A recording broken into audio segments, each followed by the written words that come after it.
My name's Julie LaVoy. I'm Nick LaVoy. And this is Abby.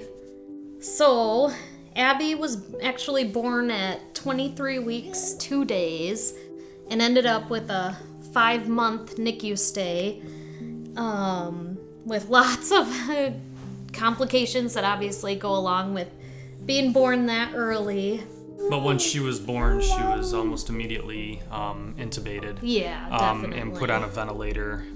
She would have... Because there's no way she could have breathed on her own at that early. She had IV lines through her umbilical cord site, so that way they could get central venous access. And that was a constant issue once that's able to come out, just maintaining IV access for all the medicine, because there was days she was on multiple blood pressure medications to keep her blood pressure up, antibiotics, and all sorts of different medications that she needed at that age.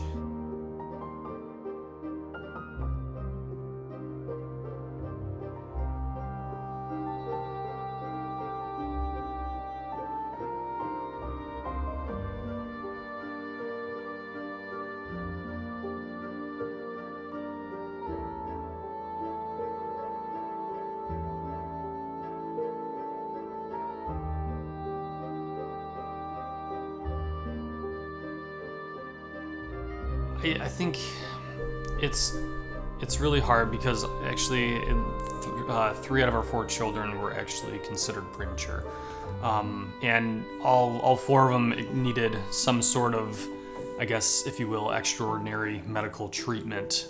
When I was reading it, that's heartbreaking because 5 months we were in the NICU with her. I mean, obviously she was an extreme case in the NICU, but there were others that weren't as extreme or were full-term infants that had a medical reason to be there.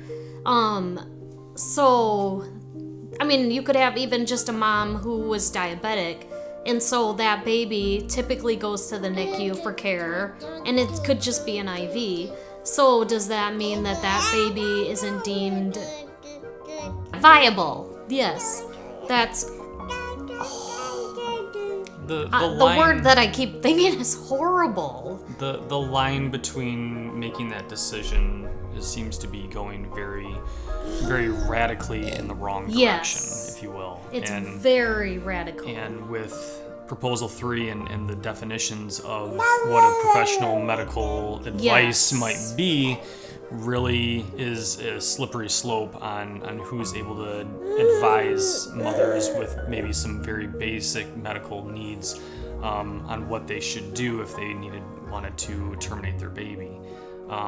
It's a really slippery slope. Yes. And it's really scary, like I said, knowing where she was, where all of our kids were when they were born, and the little bit of medical treatment they needed, or her the maximum amount of medical treatment, and where they are now, and what that can do for the mom and for the baby.